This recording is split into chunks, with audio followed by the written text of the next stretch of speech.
Rookie of the Year and a very consistent runner here. Let's go down to Stephen Cox on pit road.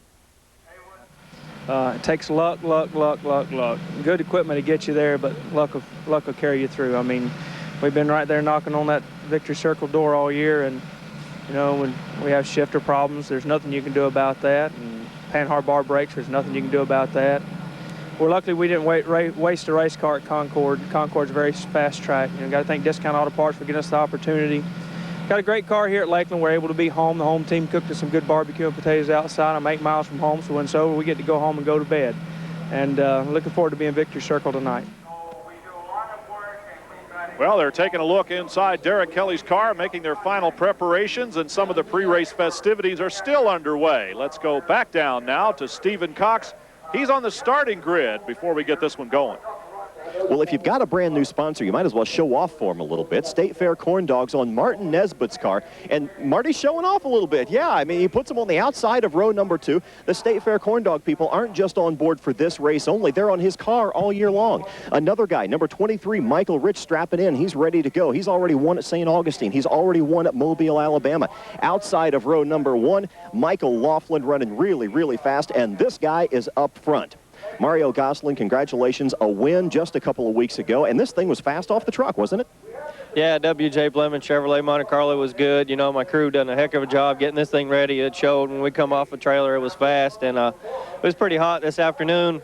We didn't have the fastest time in practice, but we felt like the car was good when it would cool down a little bit, and we caught a cloud there at the end of qualifying, which helped us a little more, and we got it on the pole. Hopefully we'll be there at the end of 250. They're getting ready to start the engine, so you better go to work. Thank you. Mario Gosselin climbing in the car right now with a dozen wins already in his 3rd season. Take a look at Toby Porter starting all the way in the back of the field. He was put there for a fuel violation even though he qualified 3rd. Give the command, those most famous words in all of motorsports, the Grand Marshal, Tim McLaren. Gentlemen, start your engines. And that's the command they all wait for, the fans, when they come to a Hooters Pro Cup race. And here at USA International, that command is all the more exciting, Bill. Yeah, you notice that number 5 car, new number, new sponsor, Mobile One for Bobby Gill. Bobby Gill, one of the front runners here and the winner of the opening race of the season with new colors on his race car. We'll be coming back from this very important commercial break with the green flag. The USAR Hooters Pro Cup Series is brought to you by Hooters, delightfully tacky yet unrefined. And by Jackaroo Sauces. Jackaroo tastes so great, they named a restaurant after us. By Naturally Fresh Foods. Naturally Fresh, it's not only our name, it's our promise. And by Miller Lite, the great taste of a true Pilsner beer.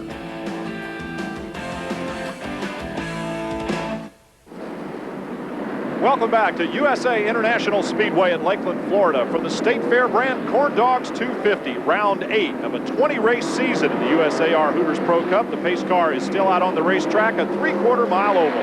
What a beautiful short track. Nice symmetrical corners, 14-degree bankings in the turns, and it's the fastest track they run on this circuit. Qualifying speed just a tick over 115 miles an hour, 92 degrees. Clouds are rolling in. That'll make it a little more hospitable for the fans. Yeah, but Brian, look at the track temperature, 120 degrees before they drop the green flag. That is going to make it tough out there on the racetrack. Let's take a look at the Discount Auto Parts starting grid. Mario Gosselin set fast lap but missed his track record. Mike Laughlin Jr. starts outside in the Vallenite Tool Ford. Toby Porter goes to the back of the field, so Michael Rich moves up a spot in the Jackaroo Sauces car, as does everyone else. Yeah, starting in the 3rd row, Mark Nesbitt in the State Fair Brands Corn Dog Chevrolet. Next to him, Bobby Gill, new number, new sponsor, the Mobile One Chevrolet. Charlie Ford with a fine qualifying effort in the Sun Graphics car. Jay Fogelman, number 4, in the Kidde Safety Fire Extinguishers Ford, is outside row number 4. Row 5 starts with Derek Kelly. We saw him, the Discount Auto Parts Chevy, and number 77, Jerry Rector in Red's Grill Chevy outside. And we start off with row number 6, and that begins with number 97, Marty Ward, who brought his winning car back out of the garage, dusted it off, and he's set to go with Trent Owens, the defending champion Jeff Agnew. Then we look at the 47 of Andy Thurman, the naturally fresh Mountain Springwater Ford. And next to him, Steve Christian, who's been giving us great pictures all year long from the in-car camera. Local driver Dave Pletcher, the number 51 car. Then we take a look at car number 12, Tim Edwards in the Edwards Racing Chevy, Bill Clements Jr. in the Hooters car, Jeremy Bowser in the 58, the Merrick Bank Ford, and then the coach, Jerry Glanville, back there in the number 23 start position. Yeah, you got Tim Clayton in the Budweiser Chevrolet starting 26th. And Jason Bowser, brother of Jeremy, in the field. We're looking all the way back. Marty Lindley in the 05 car, the Alleluia Pontiac pretty far back in the field, and Jabe Jones in the 09. That is the Coors Light Chevy. We look at 33 cars that will take the field. Joe Harrison Jr. did not qualify for the race. There were 34 cars present and accounted for, 4 qualifying, but Joe Harrison did not make it. Now let's take a look at the onboards. You're going to get a special treat here because the pole sitter, Mario Goslin, in the Double J Clemens Investments car, has a look from inside. And this guy has been hot the last couple of races, let me tell you. Mario Goslin with nothing but the pace car in front of him. Then Michael Rich in the Jackaroo Sauces car, number 23. He goes from the number 4 spot, and you're getting a similar view from on board with Michael Rich. And Derek Kelly looking over the roof and over the spoiler in the Discount Auto Parts Chevy number 21. And he goes from the number 9 start spot, so you're looking at most of the field behind him. And finally, Steve Christian in the Lucas Oil Products Chevy through the windshield. Yeah, he started 16th. We've had great shots from him all year long, like I said earlier. Let's see what happens again tonight. Mario Goslin with a pair of wins already here in the 1999 season, 12 on his career out of 38 starts, so he's knocking on the door of a 33% winning percentage. Bill Tinsley, the Director of Parks and Recreation for the City of Lakeland, waves the green flag, and we are underway. 250 laps of racing here at USA International Speedway, and quickly around the outside goes Mike Laughlin Jr. in the Valladolid Tool Ford to take the lead on the first lap. It was a good jump on the restart out of Mike Laughlin. I mean, he really just hung it out getting into one and got in the corner a little deeper than Mario and was able to take over. Bill, you're getting all excited. That wasn't a restart. That was the start. Yeah, okay. I mean, it's just like, this racetrack excites me because they can go so fast here. This is so neat that they can run like average 115, but they're running 125, 130 down the straightaways. I mean, this is the fastest racetrack, and it's going to make for some exciting races. Front 3 starting to make a little bit of a break, and in 4th spot it is Jay Fogelman in the Kidde Safety Fire Extinguisher Ford, looking on board for Michael Rich, and he drops into the number 3 spot there. Gill on the outside, Laughlin Jr. on the inside, and those are the 3 leaders right now who are trying to check out. Here comes Fogelman. And on the outside, brand new number 5 Mobile 1 car for Bobby Gill. A little bit loose there. Doesn't look like his setup is all there. Slipping and sliding a little. And he loses another spot. And Michael Rich moves in the 2nd, just past Mario Goslin, going into 1. Michael Rich behind Mike Laughlin Jr. Goslin all the way back to 3rd. The pole sitter slides to the rear slightly. Yeah, he's not sliding too far back, though. He's only like a car length off of the bumper, so he's not hurting right now. Here's Michael Rich looking at the leader, Mike Laughlin Jr. Cloud cover has made visibility quite nice here in the early evening at Lakeland, Florida. USA International hugging the wall and diving down into the turn. Front 3 moving away pretty smartly here from the rest of the field, in spite of the best effort of Jay Fogelman in his Ford. Now moving up into 5th spot is the 77 car of Jerry Rector, the Reds Grill Chevy. You notice how everyone's got single file right now? It looks like the outside lane, which we saw a little earlier with Bobby Gill, was just a little too slippery right now. So everyone's kind of saying, let's just pull down to the bottom and stay comfortable right now until we can get that second group to work in a little better. Mike Laughlin Jr. still leads over Michael Rich and pole sitter Mario Goslin. Then the second group is led by Jay Fogelman, the points leader. Hear the engine line on that long straightaway. I was going to say, can you hear the motors? This is so neat. You can hear how quick they're actually. You can't even see out of if they're looking out the windshield. They don't even see the straightaway, and he's already full throttle. He's already picking up the throttle like in the middle of the corner. So it's kind of weird, you know. You can't see where you're going, so to speak, but you're already full throttle. Back to the battle for 4th spot, being led by the 4 car of Jay Fogelman and the leader Mike Laughlin Jr. and his number 7 Valentine Tool Ford.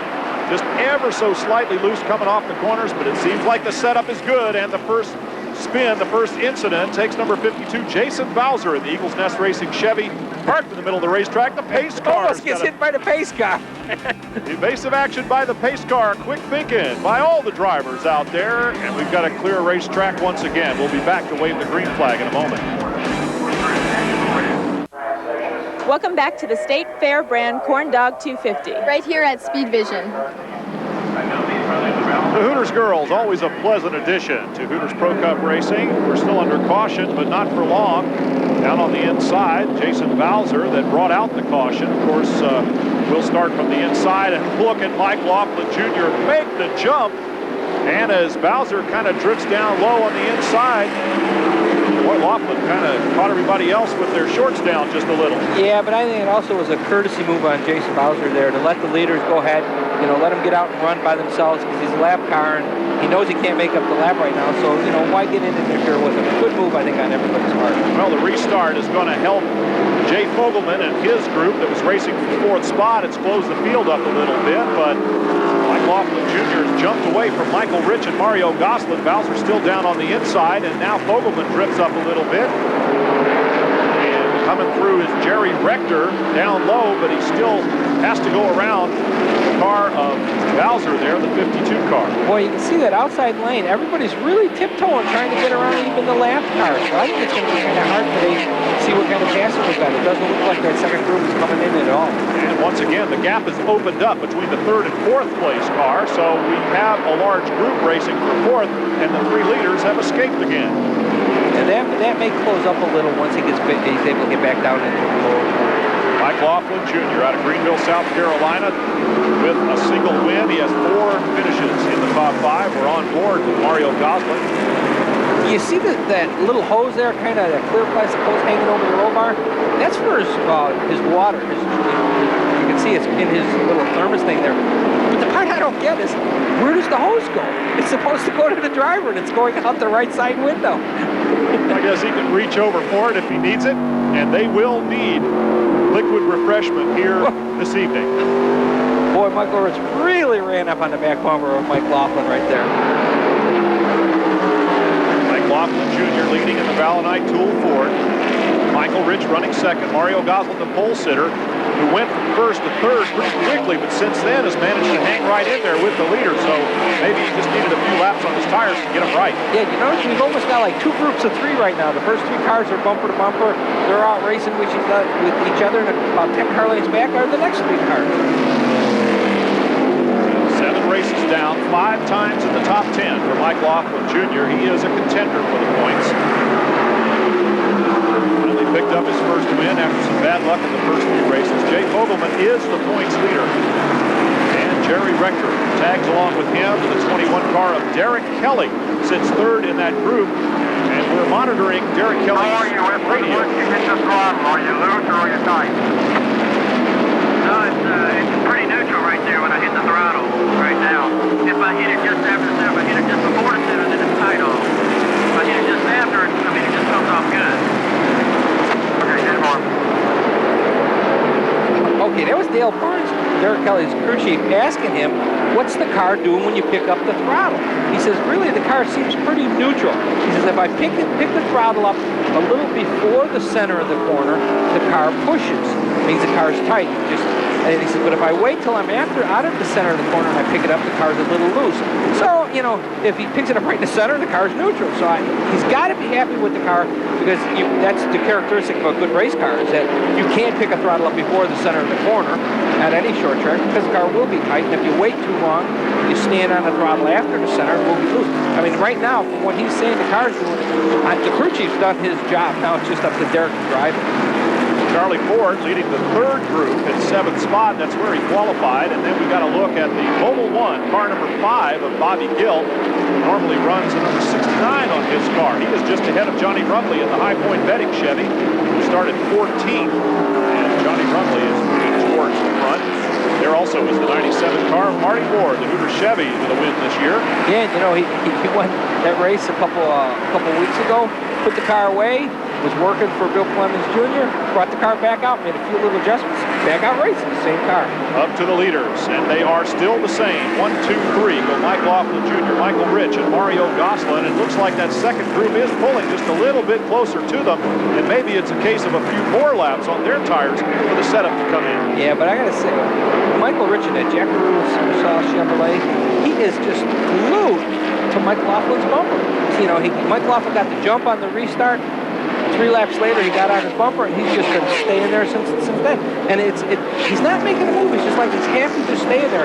I think that's going to start to bother Mike Laughlin. Mario Gosselin looking at Michael Rich. Rich having a look inside on Mike Laughlin Jr. He kind of fakes left and then goes right. Maybe he's hoping, and Laughlin Jr. is going to mirror drive him just a little bit, and maybe in a blind spot he'll make a move. Well, if Mike Laughlin slips at all, he better watch out, because Michael Rich is sitting right there to pounce on him. Bumper to bumper racing. And as I say, Mario Gosselin takes a look on the inside of Michael Rich, and as these 2 guys, or 3 guys, are kind of dicing it out, like you said, the next 3 cars have now caught up to him. Could be that Mike Laughlin Jr. is just not quite fast enough, and he's sort of holding him up a little bit, and maybe that has Michael Rich a little impatient. They're going to start to get into traffic now here in just a moment, and that will change the rules slightly. First car they will see at the tail end of the field.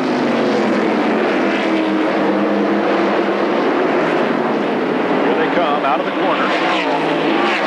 Here are the leaders, and yes, indeed, that second group is definitely closed up, and it is now a pack of 6 as they start to get into traffic. Yeah, but you notice, everybody's still staying down low on the bottom line. Everybody's afraid to kind of make a move right now, so we'll see what happens. 79 car of David Craddock, the Ventura Foods Ford. And that was Doug Pash in the G. Campbell Construction Chevrolet they went around. Those are the first 2 cars to go a lap down on the racetrack, but the leader, Mike Laughlin Jr., with a whole mirror full of Michael Rich and Mario Gosselin. 8th place battle now, and it's Marty Ward leading that one. Bobby Gill right behind him. Yeah, we got to get used to seeing that number 5 with Bobby Gill with the Mobil 1 sponsorship. You know, we've been used to seeing that Aquatech Chevrolet number 69, and now we got a black car. So and sometimes I kind of look, oh man, who is that? But then I got to remember Bobby Gill. And they're slowing down under caution at the 29th lap here. It looks like we have the 04 and the 79 car turned around. And that's Doug Pash. Those are the 2 cars that went a lap down just a moment ago, and I guess they got caught in a revolving door and spun. In any case, we're under yellow here at USA International Speedway under a setting sun. Welcome back to USA International Speedway, round 8 of the USAR Hooters Pro Cup Series, but only round 8. Here are the next 5. We'll see you at Lonesome Pine Raceway in Coburn, Virginia the next time out. And then we go to North Carolina, back to Virginia, back to North Carolina, and back to Virginia. We're bouncing back and forth across the border. Yeah, Tri-County Speedway. Mike Laughlin, I'm sure, can't wait to get back to there because he won there earlier this year. Getting ready to go back green, and once again, Mike Laughlin Jr. with a great jump. Anticipating the green flag, opens up a couple of car lengths, and once again, Michael Rich has to close those couple, 3-4 car lengths in order to get to the back bumper of Laughlin, where he has been parked for the last 20 laps or so. Another good restart by Mike Laughlin in the Valentine Ford. It's got, you know, opened up to about a 5-car length lead right now. Mario Gosselin once again on board here, looking at Michael Rich. Both of them trying to get back up to the leader a little bit. And under heavy braking, Gosselin draws right up to the bumper, looks a little bit inside. Still can't make the move. He's definitely coming off the corner on a lower line. Then he falls back in line behind Rich.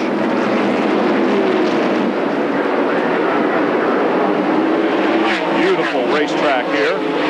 One that lends itself to terrific competition at speed. We mentioned 115-mile-an-hour average during qualifying, but top end probably $1.25 or better down the straightaways.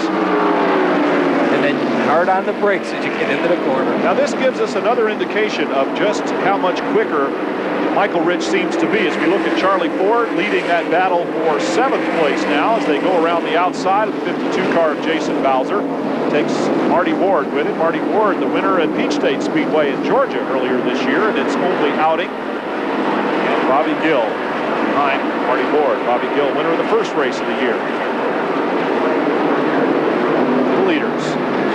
And then here it is again. All of a sudden, all 6 cars now are starting to pack up again. It looks like McLaughlin was able to get a jump on everyone on the restart.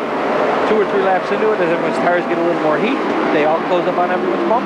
Michael Ridge just that much faster than the leader, Mike Laughlin Jr. He's able to close the gap pretty effectively, but pass, no, not yet. Catching somebody passing, they're always two different things. See the big black hose coming in off the right side window? That's just an air duct right now going to it looks like it's going to his feet or his legs because it was hot today. Trying to get as much air and liquid refreshment. The drivers equipped as best they can be to stay cool under these very hot conditions. Even though the air temperature has come down just a little bit, the track is still steaming. There is Jay Fogelman, the points leader in his number 4 car, running fourth with the 77 of Jerry Rector having a great run here in this competition. A fine qualifying effort for him as well. Speaking of keeping cool, let's go for more. Stephen Cox in this week's Tech Tip.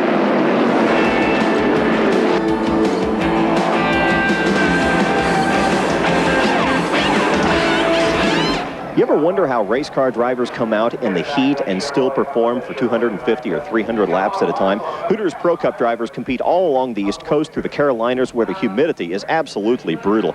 In Georgia, in Florida, they race in atmospherical temperatures of 100, 105, 110 degrees. The track temperatures can be 130 or 140 degrees Fahrenheit. It is blistering. Well, they have some ways to cheat the heat and to try to stay cool. Let's duck inside the cockpit of Scott Wimmer's Monte Carlo, and you'll find first thing, right off the bat, this tube goes down into this jug, and sure enough, it's just good old ice water. It ducks inside his helmet, and during yellow flags, he has a chance to take a sip and cool himself down. This is a handheld bottle that usually carries some sort of energy-boosting drink. Now, if you take a look just behind Scott's head on the outside of the Monte Carlo, there's 2 air inlets. Well, one of them follows this hose. It bends around the back of Scott's seat and comes right in here. This forces air at over 100 miles an hour into the cockpit, which would otherwise be almost like an oven. The inside of these race cars are absolutely brutal. It's like sitting in an oven, not unlike that at all, but there are a few ways where you can try to cool yourself down.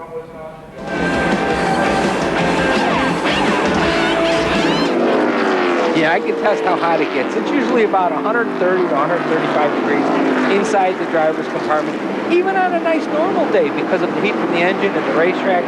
So it's going to be hot today.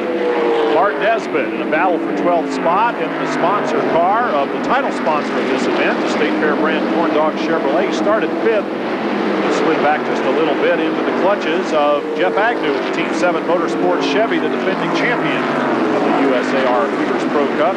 And right now we got Toby Porter and Andy Thurman battling for 14th. And Toby Porter, remember, started at the very back of the field. He qualified 3rd, and it shows us how fast his race car is. Toby Porter working his way up into the front half of the field from the very last starting position. Mike Laughlin Jr. still leads Michael Ridge. Ridge is able to close up quickly, and another caution flag waving on the racetrack. This time involved, it is the coach, Jerry Glanville, the number 81 car, the first uniform sport down on the inside. And on the outside is Jonathan Brown in the U.S. Tank and Cryogenic Equipment Chevrolet. I don't think there was much damage. Everyone spun, but I don't see, there was any contact made. We'll be right back with more Hooters Pro Cup racing right here at USA International Speedway.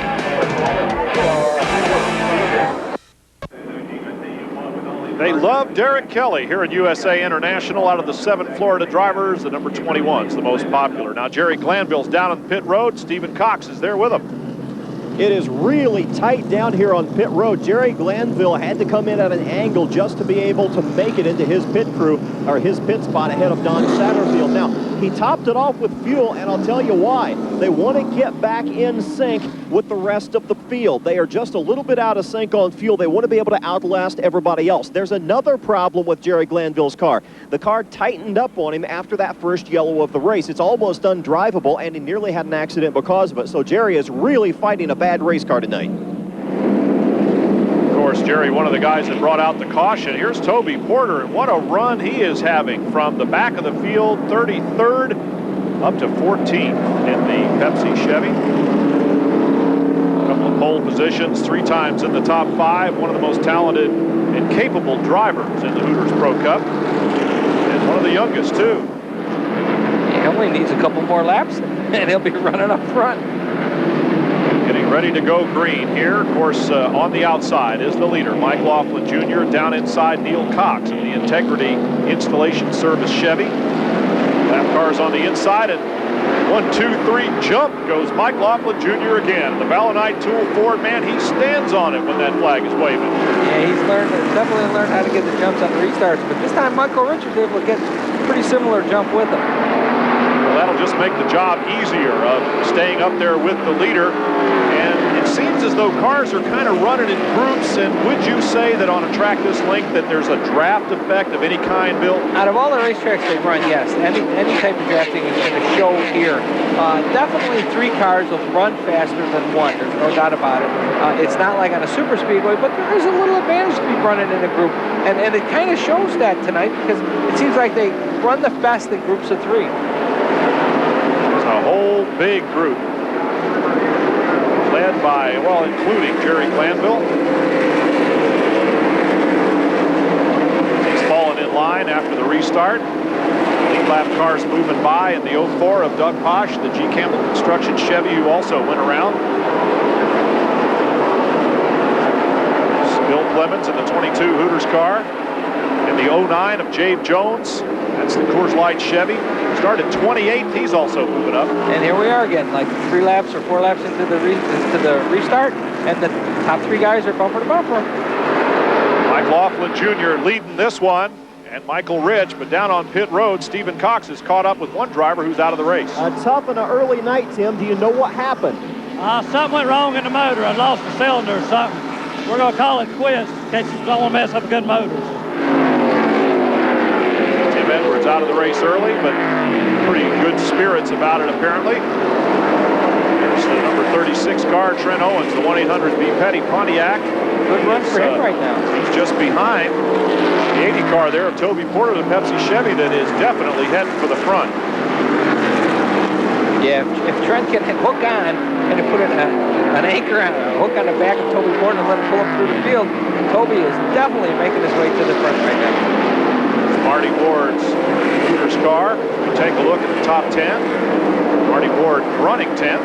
Mike Laughlin Jr. the leader, and there you can see Jerry Rector with a good consistent run in the number 77 car. He's hanging around in the top 5, 6 cars since the start.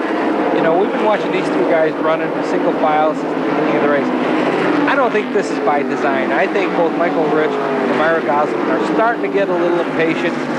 They're as fast as Michael Laughlin in the Balanite Ford, but they're just not fast enough to get around. Here goes Toby Porter for another position on the racetrack.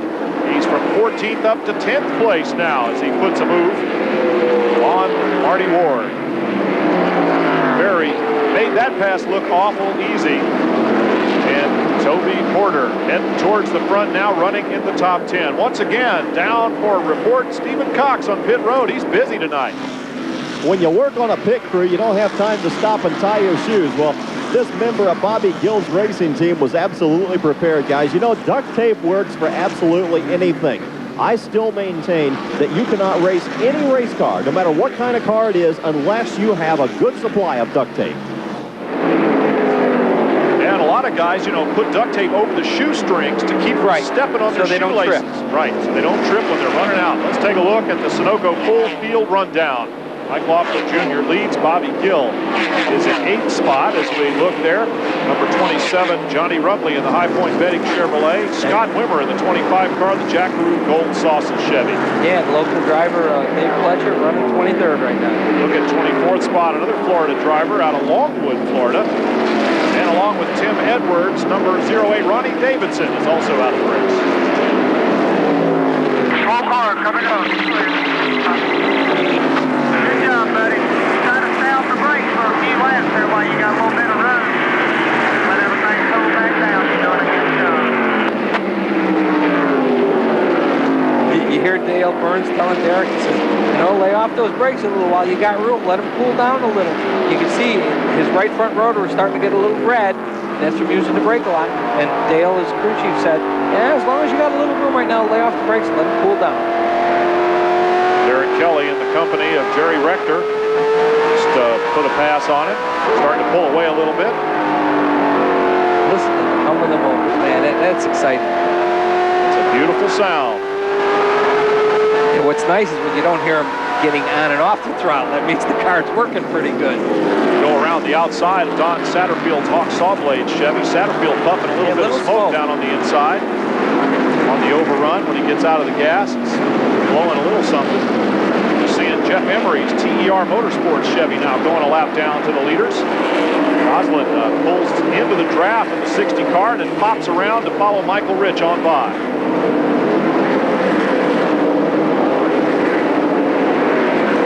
Jeff Emery, Florida driver out of Longwood. Like you said earlier, groups of 3. The first 3 cars again are bunched up. And then, you know, the next group of 3 cars with Jay Fogelman, Derek Kelly, and Jerry Rector in the Reds Grill Chevrolet. Those 3 guys, he just kind of dropped back a little because he was going around the last car, but it seems like he'll be able to close right back up, and they'll be back in their groups of 3 again. 4th, 5th, 6th. Oh, and look at this. The coach, Jerry Glanville, this time it is going to be a terminal problem for the number 81 car, the First Uniforms Ford. Tags the wall. He's got a fire under the hood, and a tense moment for the driver. He blew a right front tire, is what we hear from the radio. We're on the scanners here listening to what's happening. Boy, did he hit the wall hard, you know? He's not in a panic because that fire is not really endangering him. But, you know, he's going to want to get out pretty soon. Definitely. As Jerry Glanville's fighting with the harness, here comes the safety crew. And the coach is climbing out now, squeezing out through the window. And he's not in a panic, but he's saying, I am out of here. They're asking him if he's okay, and of course he looks to be just fine. We'll be right back. Safety crew still out on the racetrack attending to the fire under the hood of the number 81 car of Jerry Glanville, and Martin Nesbitt is going down to pit road. He's coming in under this caution for an opportune stop, and Stephen Cox is there waiting for him. Thanks, guys. Hey, we're 79 laps in here, and I really felt that Mart would try to stay out a little bit longer. After a 79 laps, you would think that you cannot go the distance, that it's a little bit too early. But our outside second row qualifier, Mart Nesbitt, the State Fair Corn Dogs machine, is in a little bit early. They're taking right side tires only. They've already refueled the car, and they were looking for a wedge adjustment on the right rear, and they did not get it, guys. Yes, he coming in at that time was smart if they got the chassis change done, but they didn't get the chassis change done. So, you know, he kind of blew it. He got fresh tires, but he still didn't make the right chassis adjustment. We're also seeing Jabe Jones in the 09, the Coors Light car coming out, and Bill Clements Jr. in the Hooters machine, taking advantage of pit stop situation here at USA International. Also down on pit road, Charlie Ford in the Sun Graphics Chevy.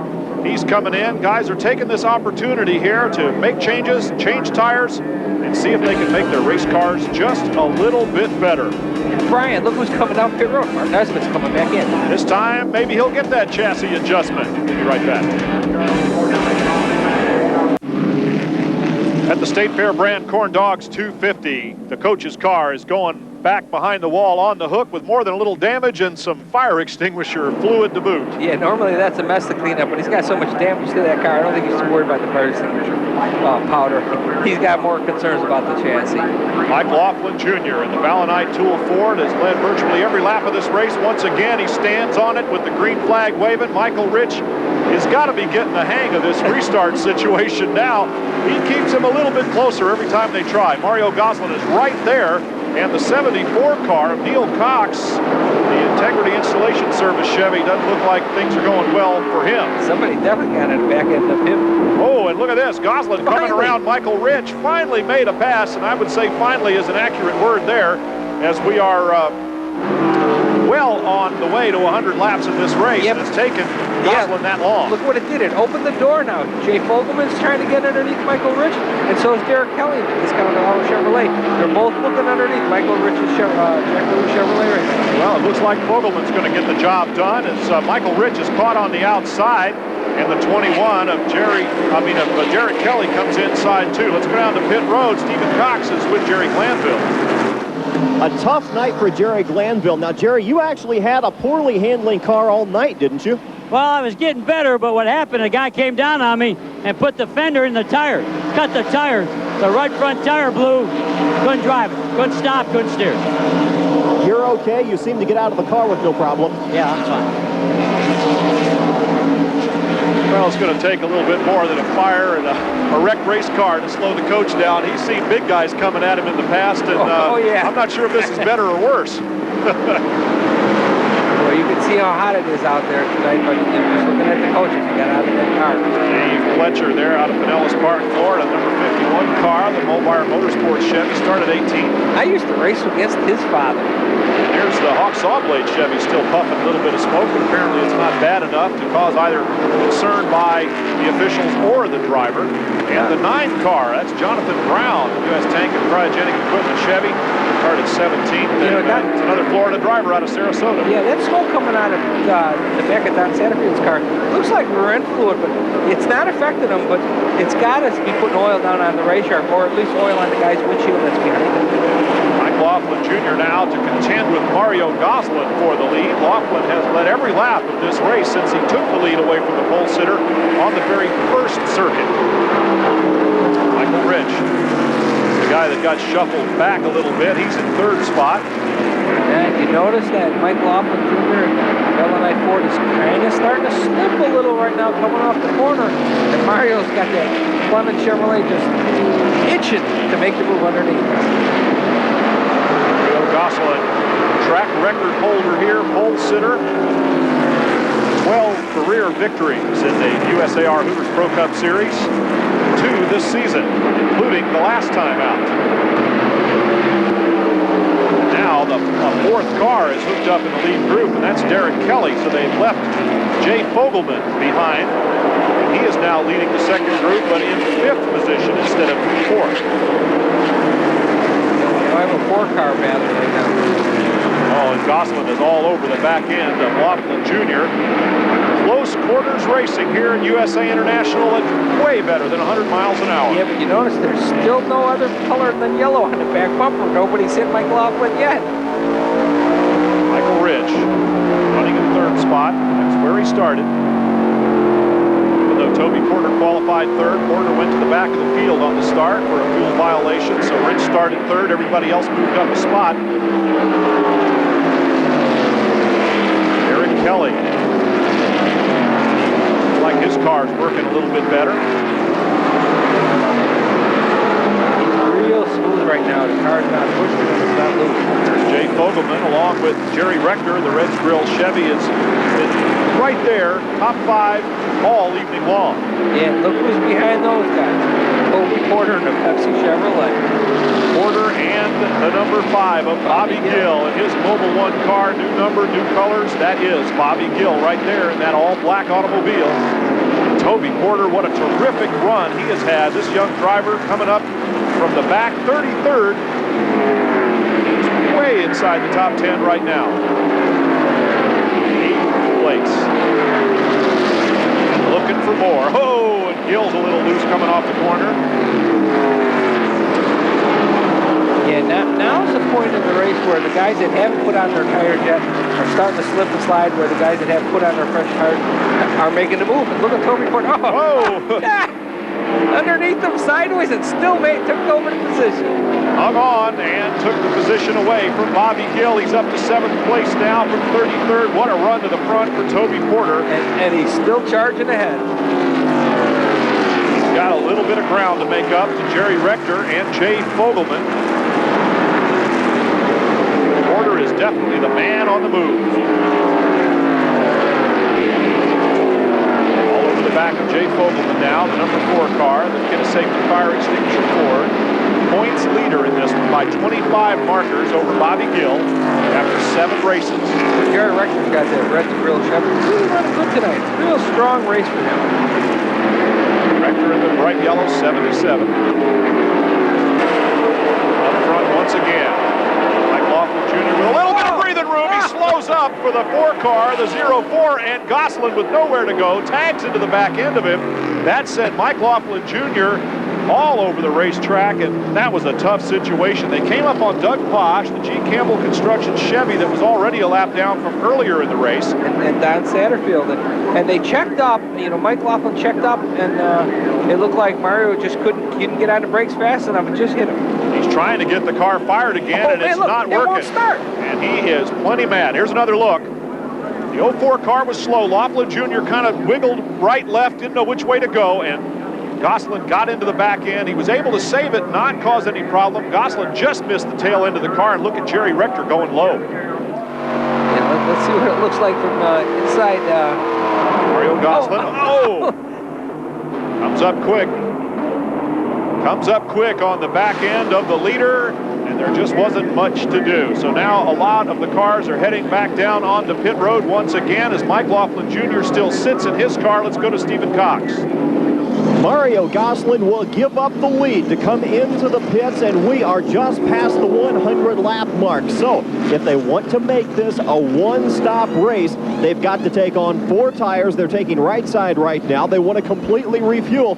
And guys, that means they're going to have almost 150 laps on their set of tires at the end of this race. Well, they went around to the right front side of the car there. It looked like they were tugging on the fender a little bit. Might be a little bit of body damage there in addition to changing 4 tires. So a long stop. Gosselin will give up the lead. Hopefully, for him anyway, he will come back with a much better race car and one that is not damaged. Jeff Agnew also on pit road in the Team 7 Motorsports Chevy. We'll be right back racing right after this. Welcome back to USA International Speedway under caution here after an incident involving some of the lead lap cars, including the leader, Mike Laughlin Jr. The next time we're going to see you here on Speed Vision is July 10th from Lonesome Pine in Coburg, Virginia. I'm Brian Drebber with ARCA champion Bill Venturini here in the booth and Stephen Cox down on pit road. We go green at lap 110, approaching the halfway mark here at the State Fair Brand Corn Dogs 250. And look who's running second, Derek Kelly in Discount Auto Parts Chevrolet. Well, round of pit stops brought Derek Kelly up into contention for the lead here. Michael Rich stayed out on the racetrack as well. And it also brought Jay Fogelman a couple of spots further forward. Well, 1 spot further forward than he's been all night. Look at the 21 car of Derek Kelly looking inside. He is inside, and what an easy pass as Derek Kelly went right to the front around Michael Rich. Yeah, he made that look easy. That was the easiest pass of the night. Derek Kelly, great run up from his start position. And now takes the lead, starting to pull away just a little bit too. He made the pass look so easy. His car is obviously very quick. Here's another look, just a little nudge. Yeah, he made it, I think, look a little easy because he kind of helped Michael Rich get out of the groove. Hey, that's what friends are for. Yeah. A little help from your friends. Derek Kelly and Michael Rich swapping positions at the front of this 250-lap race. We are still short of the halfway mark. Derek Kelly now with a very definite 3 or 4 lap lead, and Toby Porter, after his terrific run, is well off the pace out there. Hard to understand what happened to such a good race car so quickly, but that is racing. Take a look at action deeper in the field. Here's the 30 car of Martin Nesbitt. Right behind him, it's Mario Gosselin, who stopped, gave up the lead to change tires. And with 4 fresh tires, he is making a run towards the front once again. Remember, Martin Nesbitt did come in that second time and make a chassis change and put on the left side tires, but right now he's still struggling a little. Steve Christian and Lucas Oil Products Chevrolet. Luke's looked from on board with him, and he is behind Mike Laughlin Jr., who came in for a stop. Well, don't forget, Mike Laughlin Jr. is a lap down from being spun out. He couldn't get his car restarted. It killed on him, and he ended up going lap down. Very frustrated Mike Laughlin Jr. behind the wheel. We saw pictures of that. And here comes Mario Gosselin all over the back of Jade Jones in the Coors Light Chevrolet. Gosselin goes around the outside of this very talented young driver.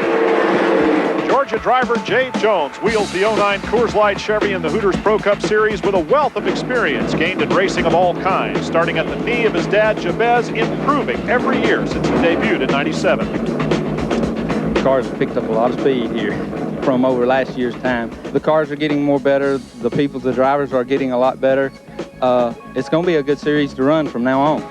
Jones is active not only behind the wheel, but under the hood, too. He crewed for Ricky Craven, then picked up a sponsor he knew would take him to the top. it's going to help us weekly or the bi-weekly races with Hooters Pro Cup Series. I think in the long run that it'll show what good team we are. He wasn't in the pits for Craven's team, but the jobs he did gave him a good idea of how a good team operates. I was the truck driver and the spotter for him on his Bush team, and worked just on weekends when Davis Transfer that sponsors me with a truck and trailer, take his truck and pull Ricky, and I had a good time with him. Really did. Learned a lot too.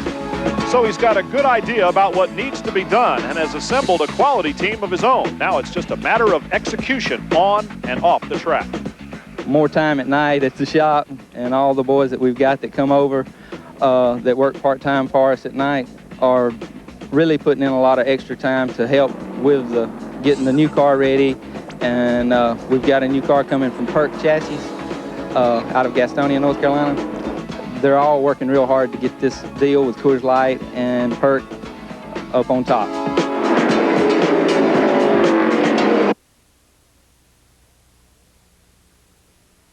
James Jones pays a visit to Victory Lane. We're under caution here with an incident out on the racetrack. Jeff Emery in the TER Motorsports Chevy has gone around, so he's backing her up, trying to get it pointed in the right direction again. And it's amazing how casual the folks along pit wall are when there's a race car right next to them. Got you some baggies, some old zip-lock baggies, and we're going to fill them up with ice, and you can mix your food down into your food.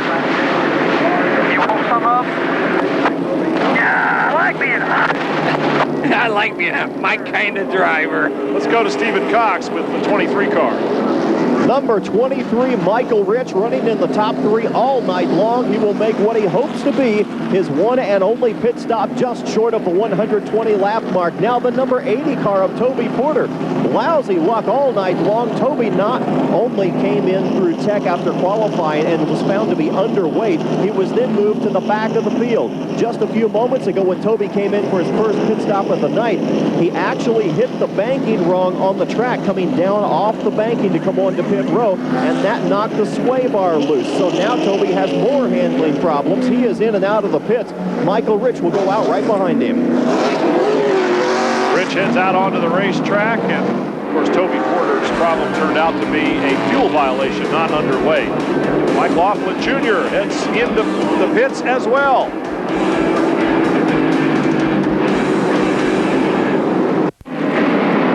This race is brought to you by State Fair brand corn dogs. Get on the stick and enjoy the double delicious taste of State Fair brand corn dogs.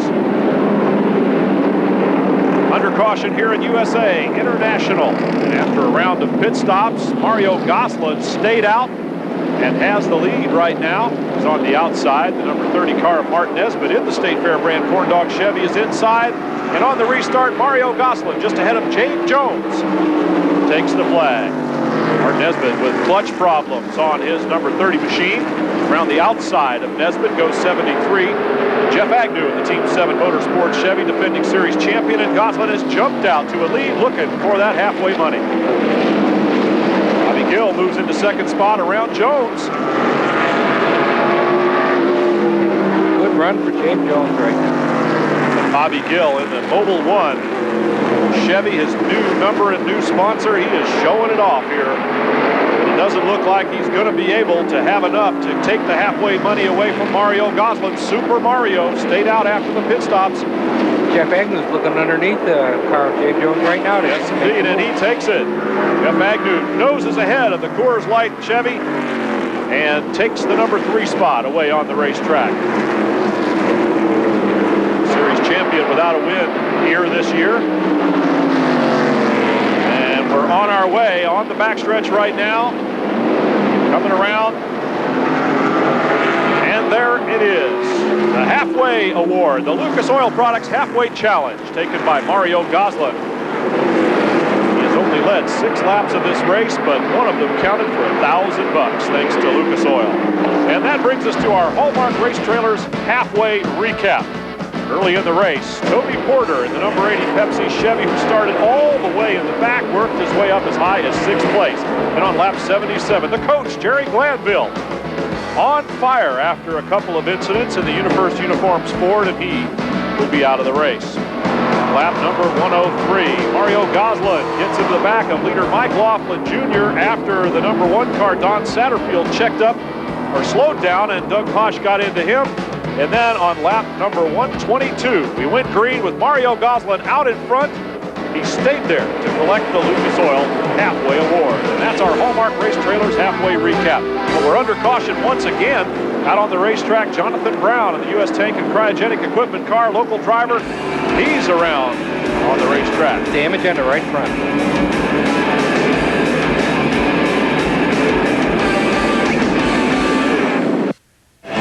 United Speed Alliance Racing Hooters Pro Cup is brought to you by Hooters Restaurants, delightfully tacky, yet unrefined.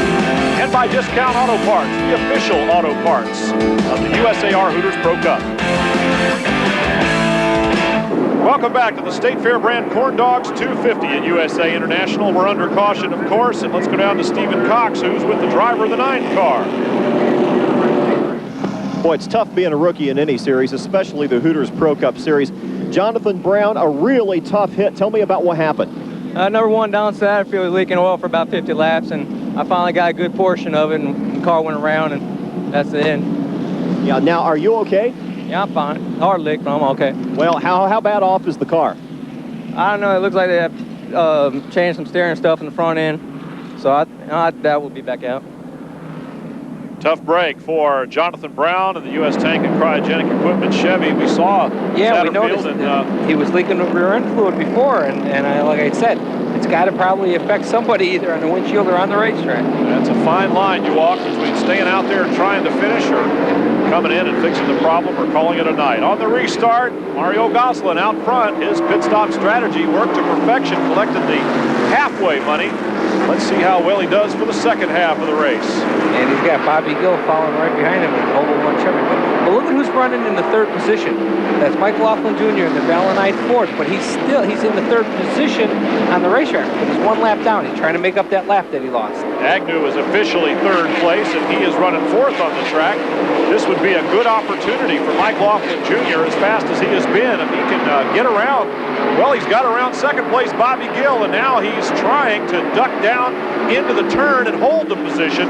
But Gill's hooked up on the outside and technically still, well, let's call it Laughlin Jr. ahead now. And it's going to be at the stripe. Laughlin Jr. is now 2nd on the racetrack, but a lap down. He had the inside position, which seems to be the better lane right now. Took him a couple of sequences of turns to take the spot away from Bobby Gill. Gill realizing perhaps that Laughlin is a lap car, and once he realized that, maybe eased up just a little bit, figures, well, if this guy can get a lap back, more power to him. That was a new shot. We haven't seen that one yet tonight. He was sitting on the inside of the pit wall, in the middle of the corner. Dave Jones up on the high line there, and coming down inside, it's Martin Nesbitt. Clutch problems and all, Nesbitt is still running fairly well. And then on the outside, the 51 car, Dave Fletcher in the Mulbauer Motorsports Chevy.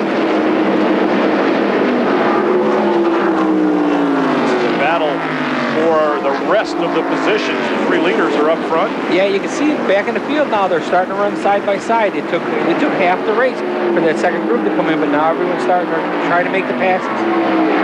James Jones in the Coors Light Chevy on the high line. And Fletcher down inside. Fletcher is from Pinellas Park, Florida.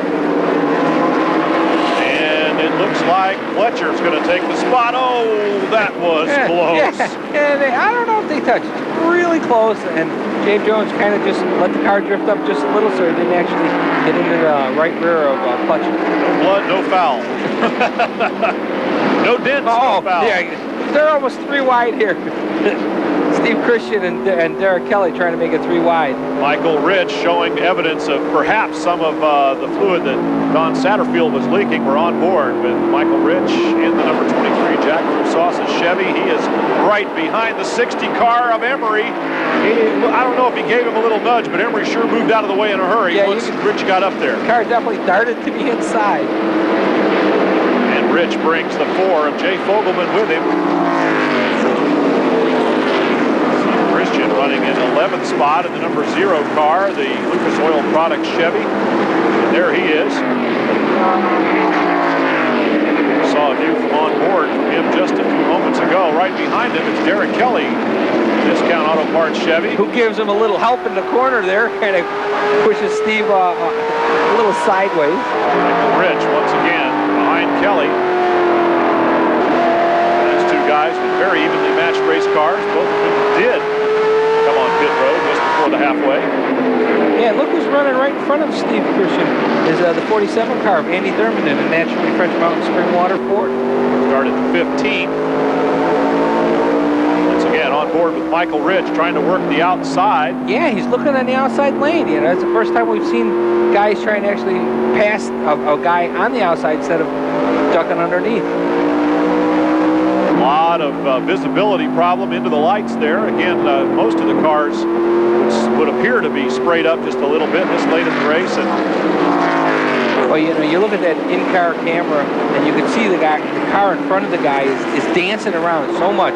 Gives you an idea how much these guys are really working the steering wheel. Steve Christian's windshield also spotted up quite a bit. As he's looking at the back of Michael Rich's car. Single file line of cars for position in the top 10. And the leader is still Mario Goslin. As we take a look at our Sunoco Race Fuels full field rundown, Andy Thurman rounds out the top 10. Yeah, you see he was running 10th place. And Darren Kelly starts the second 10. The 36 car there of Trent Owens in 20th position. Mike Laughlin Jr. a lap down in 21st place. These are the cars still running. We have, of course, several cars that are out, including the number 81 car of Jerry Glanville. We also saw earlier on the 08 car, Ronnie Davidson, the 12, Tim Edwards. These are some of the guys who are behind the wall watching this one. And Michael Rich and Derek Kelly have really been moving around on the racetrack, looking high, looking low, deciding which way they want to go. Michael Rich with a pair of wins already this season, as Mario Goslin. One of them going to get a hat trick here tonight. We'll have to wait and see.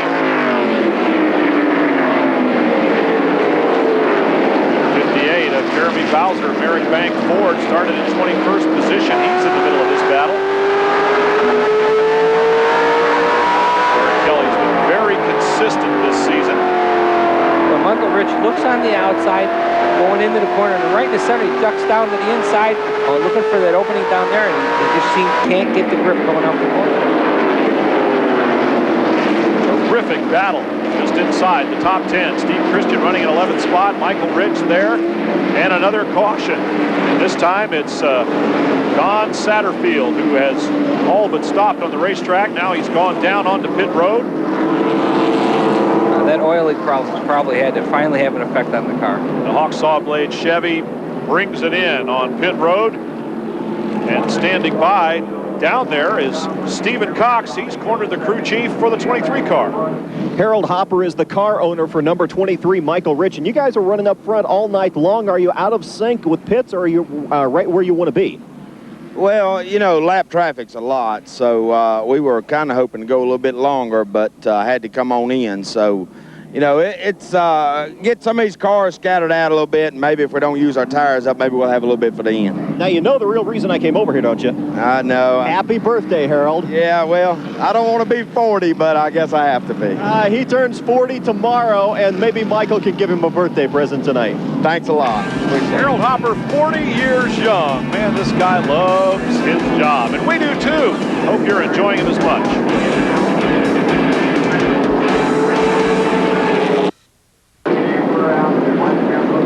The State Fair brand Corn Dogs 250 with laps winding down. We're well past the halfway mark, and Don Satterfield's Hawk Saw Blades crew is sweeping up a puddle of oil. Apparently a little weeping of oil has turned into a gusher. Yeah, that's more than a weep. And the Hooters girls, of course, doing their thing, heading up into the stands here and making everybody's night here at USA International a little more pleasant. Getting ready to go back to green flag racing here behind leader Mario Goslin. Bobby Gill in second spot and waving the flag. That's Randy Cornwell, the son of our media relations director, an all-round nice guy, Gary Cornwell. Goslin the leader. Aaron Kelly rounding out the top 10, and boy, that battle in the top 10 has been good from front to back. Yeah, but did you notice something?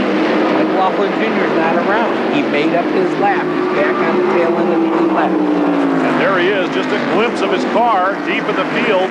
But after that last caution, he in fact went around to the tail end and now has to try to work his way to the front. You can just get a glimpse of the front end of the Valentine Tool Ford yellow and blue car back there, about 20 deep in the field. The outside. Are they going to go three wide? Almost. I mean, they're pushing their luck making this a 2-wide racetrack, not 3 wide though.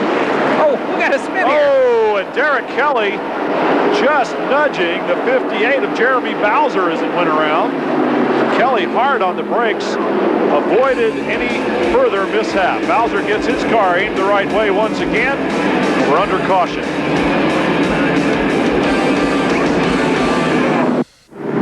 Under caution here at USA International Speedway for an incident involving Derek Kelly and the 58 of Jeremy Bowser. As the crowd waits for the green flag to wave again, let's take another look. Good job of Derek Kelly not really running into him. Hard to say what happened just before then, but Bowser was weaving left and right. Then Derek Kelly checked up hard. Bowser went around. Kelly continued on his way. Getting ready to go back green, and Mario Goslin just ahead of Bobby Gill. Under 100 laps to go in the State Fair Brand Corn Dogs 250 here, and the 25 car of Scott Wimmer in the company of the leaders. That is the Jackaroo Gold Sauces Chevy. Started 22nd. There you're taking a look at the top 10. Jeff Agnew running fourth on the track. Tim Clayton and Budweiser Chevrolet running down fourth right now. Close quarters action there with Michael Rich and the Hallelujah Pontiac of Marty Lindley, who is part of an exciting new development in the USAR Hooters Pro Cup Series. It involves former University of Georgia and National Football League star Herschel Walker, who has come on board with his Hallelujah Endurance and Performance drink to sponsor Lindley's racing effort. It's a move that has everybody smiling, including Hooters Restaurant CEO Bob Brooks. Well, actually, we're really excited because we needed a good, well-known person to be a sponsor, and other than the ones we have, and so Herschel has stepped up to the plate, so to speak, and they've come on board as a sponsor and with quite a bit of money, and so it really helps the Hooters USAR series out a lot. Oh, it's a pretty amazing thing having somebody like Herschel Walker behind my race, and real excited to get to the next race, and going to bring a new car out here in about 3 races, and going to have Herschel at the race, so it'll be a lot of fun. Herschel Walker's name has always been synonymous with winning and excellence, but his interest in motorsports is a fairly recent development. I've been a race fan for about 2 years, and I got where I knew the strategy behind it, how the drivers work with each other, how they draft off each other, and different things like that. And being down and watching the pit crew go to work, I became a fan.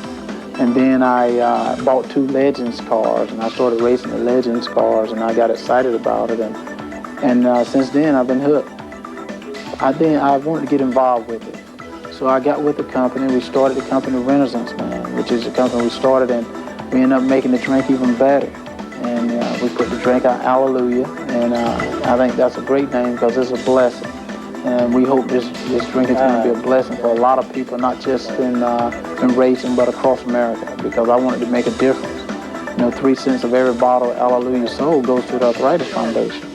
And I think people can know then that we're serious about what we're doing, because, I saw that it was an anti-inflammatory for me. And it may help someone else, I don't know. But one thing that we do want to do is give back. It's an ideal mix between a high-profile businessman with a new product to sell and a talented driver with the perfect vehicle. We're up and coming a new company. He's a driver that'll burn up the track right now. Why don't we try to get together? And we had a friend in South Carolina, a mutual friend between the 2 of us, and we got together and we hooked up. And being a fan of racing and now getting involved with it is exciting. As keen as he is with the marketing aspect of this deal, you can tell the racing bug has bit Herschel Walker bad, but bad enough to put on a crew uniform and help out down on pit road? No, they probably don't want me there. Probably what I'm one of these guys, I want to sit up in the box and look down and just cheer. Hey, that's it. And then go and get me like an hallelujah drink or something.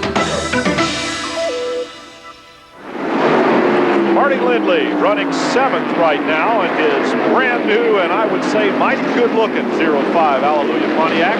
Really pretty looking car. Very distinctive looking car too in its new livery. Wiggling just a little coming off the corner, as you say it. Well, Marty said he's coming out with a brand new car in a few weeks, and maybe it'll give him a chance, the new sponsorship will give him a chance to put some things in play that maybe the budget doesn't quite allow right now. Oh, definitely. When you get a new sponsor and big help like that, you can really make a drastic change to your race.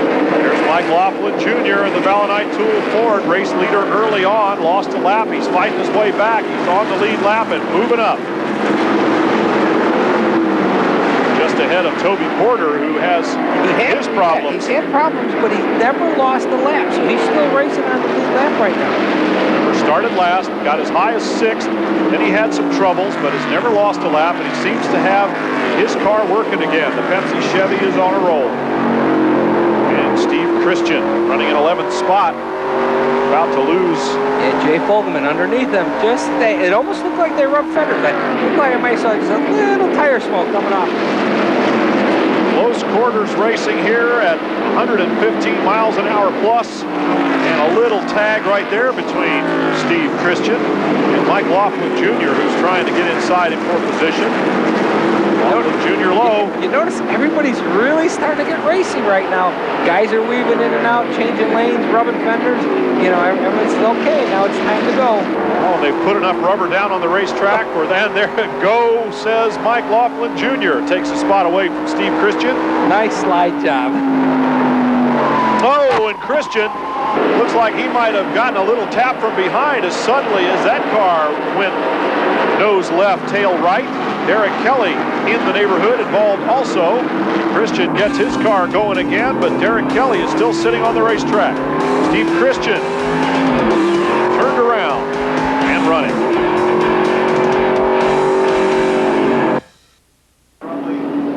Derek Kelly's crew has gone to work on the Discount Auto Parts Chevy. They're going to have to push him going again, and around the outside comes Trent Owens in the 36 car, the 1-800 B Petty Pontiac. Crew having a tough time getting her going.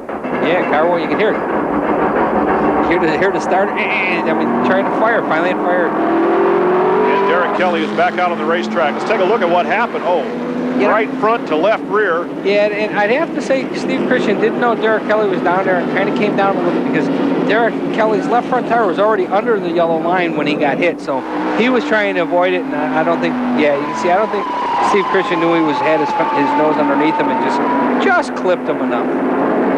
In any case, Christian was able to get going again right away. Derek Kelly had to come in for some work, had a little trouble getting his car fired again. Mario Gosselin stands on it just ahead of Bobby Gill and Jeff Agnew. They are running 1, 2, 3 right now. We're 70 laps from the end.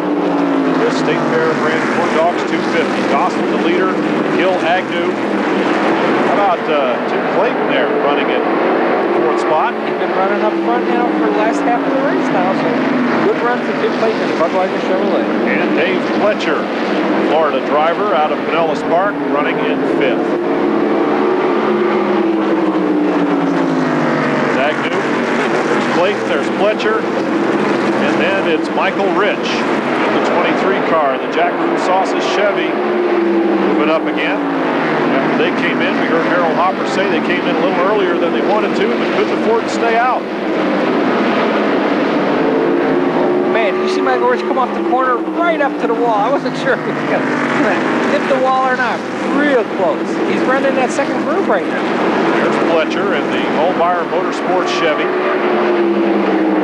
Started in 18th position, running solidly in 5th.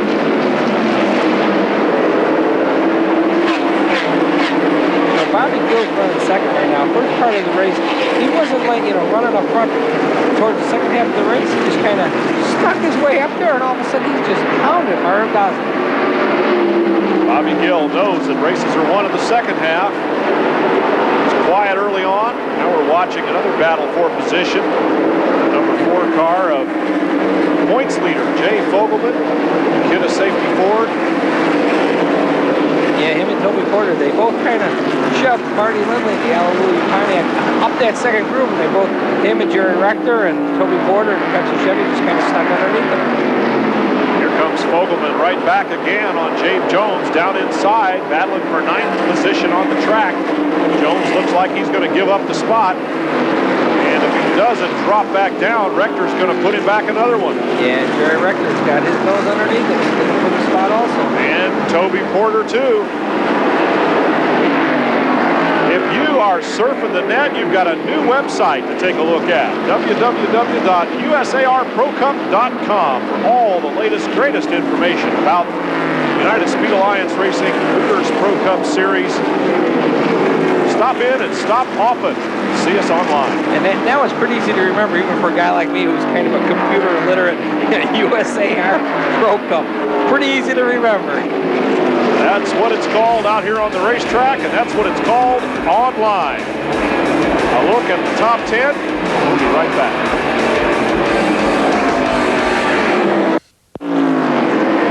Welcome back to the State Fair Brand Corn Dogs 250. Looking at Jeff Agnew and Michael Rich. The 2 spots behind the leader. I'm Brian Trevor with Bill Venturini, fastest ARCA driver in the world.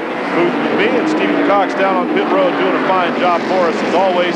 Glad you could join us here at USA International. Michael Rich in 5th spot.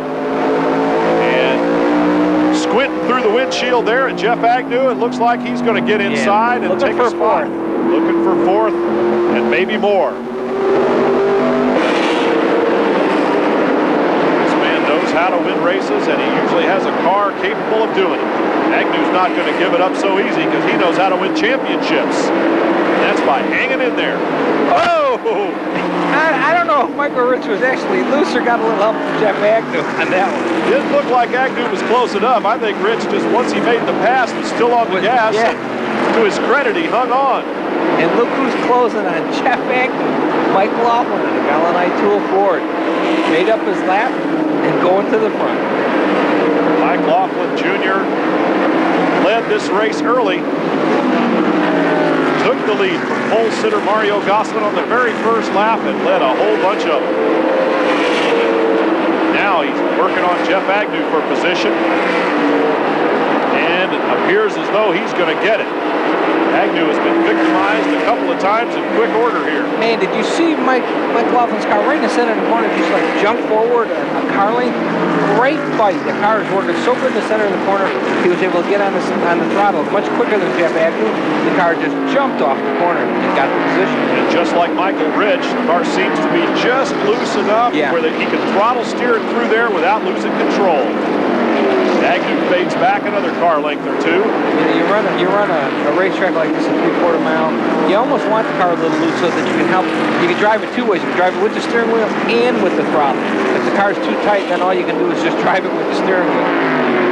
Tim Clayton, what a great story out of him. Started 26th. Talk about a run to the front. You can put an 07 all over that story. Yeah, and that's not by mistake. He's running that good. Mario Gosselin is the leader. Fast qualifier, but only led a handful of laps prior to halfway, and virtually all of them since. Well, he has led every lap since halfway. This is the first time the leader of the race has actually had some breathing room. You know, up to the first 200 laps, no matter who was leading, the second place guy was just, you know, chasing his bumper. Right now, it's the first time the leader's got a good, nice lead where he can sit back and relax. Right at second, maybe just a little bit more over Bobby Gill.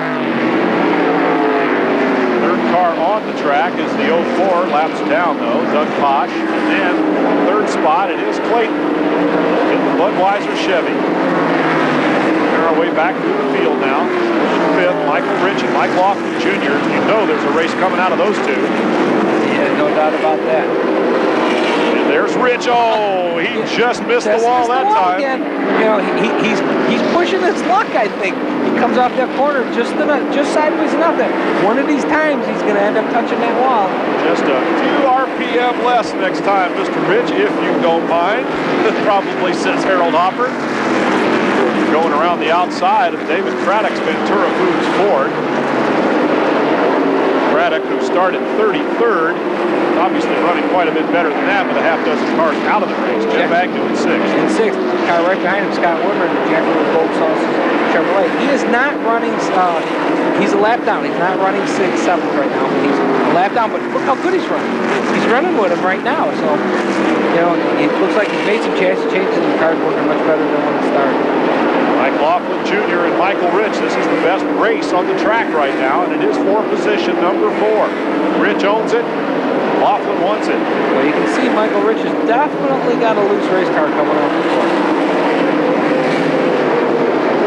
They are gaining on Tim Clayton, however, and these two very racy among one another, but Clayton is about to fall in their clutches, and just as Clayton comes up, Mike Laughlin Jr., I think, took advantage of a momentary hesitation by Rich and dove inside. It looked like Mike Rich kind of, just for seconds, hesitated on what Tim Clayton was going to do, and the minute he did that, Mike Laughlin just, bam, saw the opening and went for it and got it. Inside and now outside of the number 1 car, Don Satterfield's Hawk Saw Blade Chevy running again after they repaired the problem. They put some oil on the racetrack, on the windshields, and on his pit stall. They're still working down inside. These guys think they might be changing tires again. We'll see.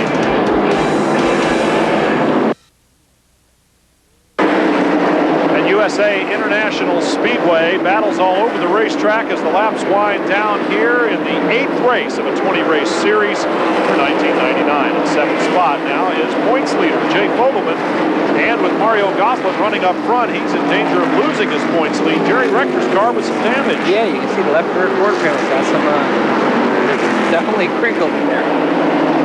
Let's go down to pit road right now. Stephen Cox has caught up with Marty Ward, who's out of the race. Well, Marty Ward has had a really tough go tonight. Now, you actually took this thing right off the trailer after winning the race a few weeks ago, didn't you? Yeah, the car, you know, we didn't practice a whole lot today, but the car was awful good. Gear or something come out of it, so like I said, tough break. Car was coming there towards the end. Yeah, now, are you going to come back out next time, or we're going to see you at the next race? I don't know yet. We'll have to wait and see. Okay, well, Marty Ward once again won at Peach State just a few weeks ago, put the car in the garage, and just brought it back out tonight. And of course, he works for Bill Clemens Jr. normally and drives when he can, and he's kind of he's 1 for 2 now as a driver this season. Yeah, you see how worn out he was? A lot of people ask me, how come do I miss racing, being retired? I said, look at that. Oh, and Mike Laughlin Jr. definitely got a little bit of contact there with Tim Clayton, sent him around, and that was a 3rd place battle going on. It was a pretty short battle. And Tim Clayton has now become a casualty. He gets going again, but not until losing a lot of spots.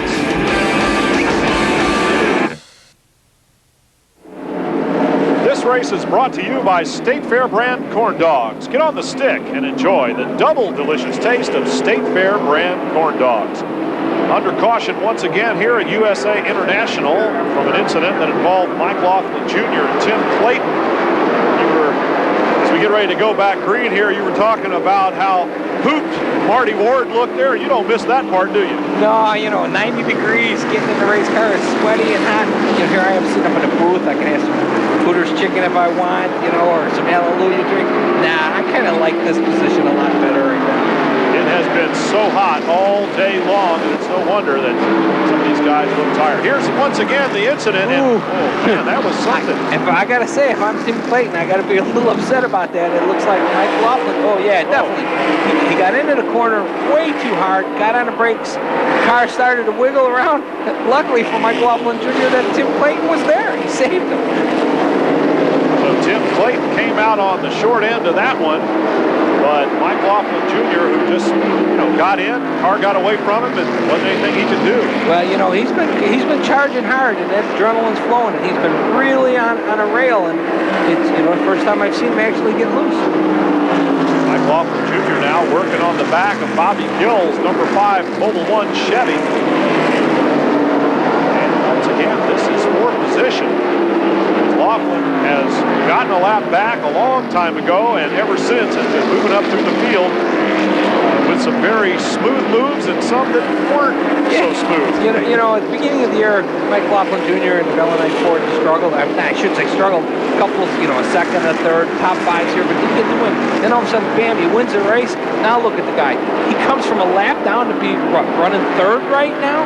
This guy's really hot. 5 times in the top 10 for Mike Laughlin Jr., 4 times in the top 5, but he did have a race or 2 where things didn't go his way. He's definitely working towards the front right now. As we look for a battle that's a little bit deeper in the field, there's Tim Clayton. He's going again, but much further back than he was before. In fact, he's all the way back in 8th or 9th. I think it's 9th place right now. You notice Tim Clayton, he gets spun, he's still running 9th quarter, he drops back, he's running 8th right now. Mike Laughlin goes a lap down, he's now running 3rd. These guys are really battling back. Nate Fogelman, the points leader, has done it with consistency by finishing 5 times in the top 5 and 7 out of 7 races in the top 10. Bobby Gill won the opener. He's in 2nd spot right now with Mike Laughlin Jr. inside. Close quarter action, and these are 2 veteran drivers. Well, you can see, if you look at the right front fender of Mike Laughlin, you can see that it's actually dented in a little. That's got to be from the contact from Tim Clayton. You can see the nose of the car kind of dip down on the right side from the side view. Mike Laughlin Jr. trying to work on Bobby Gill for 2nd spot. Mario Gosselin continues to kind of run away with this one. Everybody's racing behind him, and he's just strolling along out front. He loves this, because when guys behind you start racing and get side by side, that just kind of lets you relax and almost pull away. Man, look at Mike Laughlin working the back of that car. He feels like he deserves a lead position here, some kind of bad. Remember, he was leading the race and got turned around. You got to remember, he's probably passed the most race cars for position of the night. He's had to work his way up through the field twice here now, so I got to give him credit. He's driving the wheels off of this thing right now. Well, he only had to pass 1 car to get the lead the first time. Okay. But he's passed them all now, just about. There's Mario Gosselin out front now with almost a 2-second advantage. And there you can see that it's nearly the length of a straightaway, and at this speed, that translates into a lot. Laughlin Jr. inside. Looks like he's got the position right now if he can just hold it.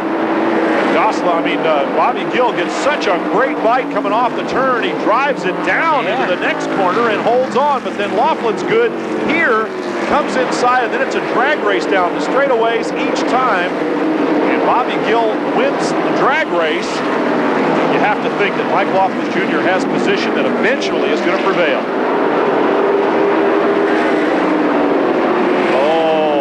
12 laps to go, and look at this battle for the runner-up spot. Bobby Gill holds him off, but now lap car may play into place right now. Nope. Don Satterfield moves way down out of the way. These guys continue on unhindered, no rolling pick. Laughlin Jr. is just going to have to do it with horsepower and finesse. Bobby Gill was able to stay up in the outside line and make Mike Laughlin really work his tires down at the bottom to get him hot. He wasn't able to pull the pass off, so I got to give credit to Bobby Gill. Drove real smart, like 5 or 6 laps on the outside line right there. Michael Rich with the best seat in the house for this battle right now, as he also is kind of alone on the racetrack. Nobody very much around him, as the leader Mario Gosselin similarly lonely out in front. Here's the best battle. There's Michael Rich running fourth. Yeah, it looks like Michael Rich is closing it up a little right now. That's because these 2 guys are racing. It's allowing the leader Gosselin to get away and allowing Michael Rich to close up. Once again, Laughlin Jr. inside on Bobby Gill. Great fight on the exit of the corner there. He really is able to get that car turned. But then Bobby Gill drives hard off the corner and down the straightaway with a little more exit speed. Come off at 2. Laughlin Jr.'s actually got a little better position. Bobby Gill slips. That could be the break that Mike Laughlin needed. That was a half a car length right there as Bobby Gill got a little loose, gathered it back up again, but you can see scrubbed off just enough speed for Mike Laughlin Jr. to take the spot. Yep. Across across the stripe. Mike Laughlin Jr. officially credited with second in that particular lap. Let's see if he can hang on and make it stick. Valonite Tool Ford running awful good and awful strong throughout this race, except for a couple of incidents. He might be running away with it. Michael Rich has closed it up on the back bumper of Bobby Gill right now. Laps are winding down quickly here at USA International for the win in this 8th round of the USAR Hooters Pro Cup.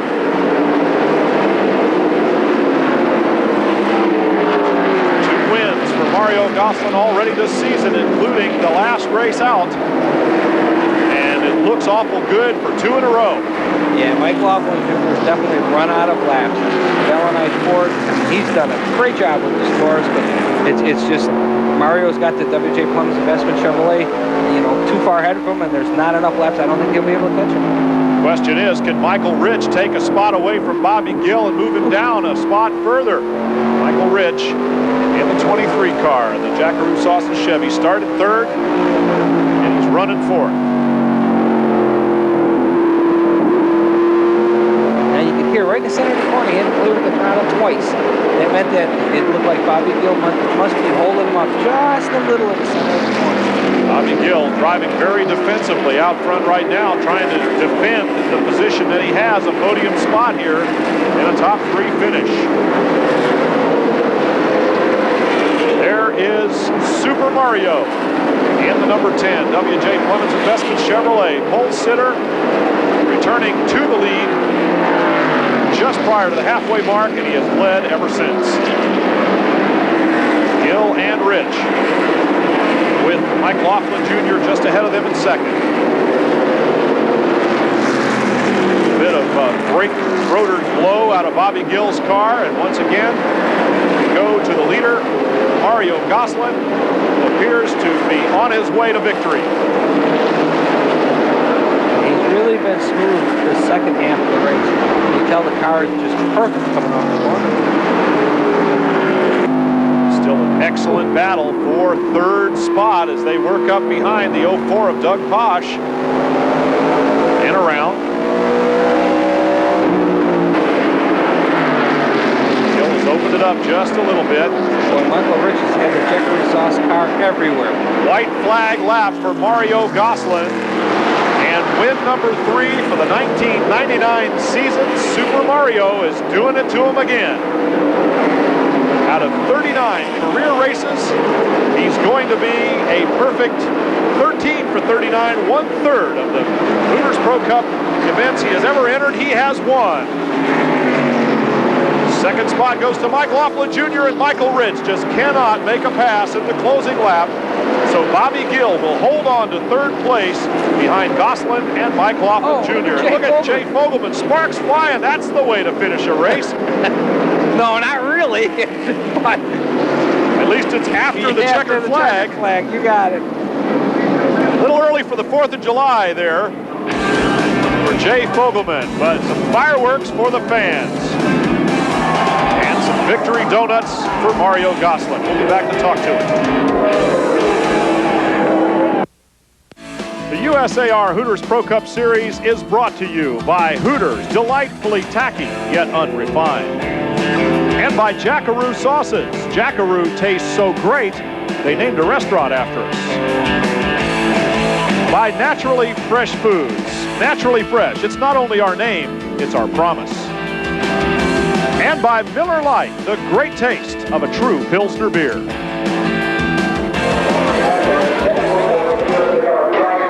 Mario Gosselin is out of the car, and you know he's going to celebrate. Of course, Stephen Cox is there. Well, congratulations to Mario Gosselin. You know, this guy is on a roll. Let's see, it was the ARCA race that you'd never driven before at a track you'd never seen. Now 2 races in a row in the Hooters Pro Cup Series. You know, last year at this time, we were thinking, gosh, things are really tough on you. Yeah, last year this time we weren't looking too good. We're about 4 front clips into the season, and boy, things were really down. You know, I can't say enough about my crew. This thing's been on, you know, and that's a lot of it's preparation in the shop. Billy Hess for building this car, automotive specialist for this motor. Penske Shocks, I mean, we were really good on long runs. I mean, that's where for a few laps there, they keep with me, and, you know, Bobby's pretty strong here. He had me a little worried, and then I seen Laughlin was coming back up, and I'm like, man, I mean, he'd have passed me, so I kind of let him go get his lap back, and I thought, dang, I should have tried to hold him up a little longer. But, you know, I hated that deal that happened with Mike. I couldn't. I got into him a little bit, spun him around with that guy spinning in front of him, and I hated that happen, and he's always drove me clean, and I felt like I done him wrong. It wasn't nothing intentional, but just the way it goes. I got to thank W.J. Plemons and Hooters, USAR, all the people behind us, Goodyear, Bassett Wheels. And you got to make me some real quick introductions here. Well, this is Megan. Hey, Megan. You want to talk to us? No, she's not talkative tonight. About 4 months. She hadn't talked quite much yet, but this is my wife, Michelle. Well, congratulations. You guys have a great time tonight. You earned it. Thank you.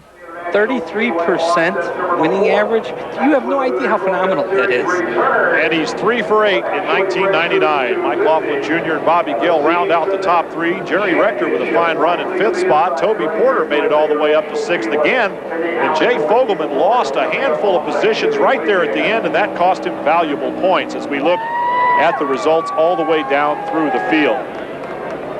Jerry Glanville, of course, out of the race. He's at the bottom of the list there. Don Satterfield with his mechanical woes. And there's Tim Clayton. Yeah, look at tough spot for him. He was disqualified after the race for an altercation on pit road. Let's see if we can get his read on the turn of events. Start with, we got down here this morning, and the lift was broke in the trailer. Took us an hour and a half to get the car unloaded. We got about an hour of practice today. Qualified real bad. Started 26th. The whole car was hooked up, man. I just needed a little bit of time. And we got to 3rd there, and I couldn't run Mario and Bobby down. I mean, I think we had a good 3rd place car. And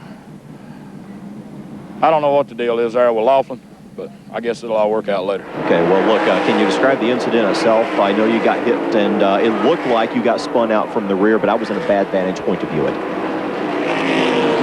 He'd been behind me there for about 10 laps, but he never had even drove up under my quarter at all.